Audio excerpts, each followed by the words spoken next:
আসসালামু আলাইকুম রহমতুল্লাহি বরাকাতুহ। আলহামদুলিল্লাহ সালাতু ওয়াসসালামু আলা রাসূলিল্লাহ বাদ।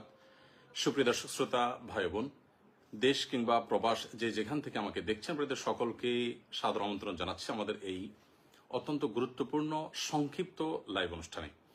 প্রিয় দর্শক, আপনারা সবাই ইতোমধ্যে জেনে গেছেন আমাদের এই প্রিয় দেশটিতে দীর্ঘদিন পর্যন্ত যে লুটতরাজ চলে আসছিল, যে নানামুখী অবিচার, বৈষম্য এবং অন্যায় আচরণ চলে আসছিল, সেটার বিরুদ্ধে সর্বস্তরের মানুষ দীর্ঘদিন পর্যন্ত তাদের মধ্যে যে জমে থাকা ক্ষোভ সেটা তারা প্রকাশ করেছে। ছাত্র জনতার গণ আন্দোলনে ইতিমধ্যে আমরা জানি যে সরকার পতন হয়েছে। এই পুরো সাফল্যের যে মহানায়কেরা, বিশেষ করে আমাদের শিক্ষার্থীরা, তাদের সকলকে আমরা সকলে বিনম্র শ্রদ্ধা জ্ঞাপন করি। আল্লাহ রাব্বুল আলামিন তাদের সবাইকে এর জন্য সর্বোত্তম বিনিময়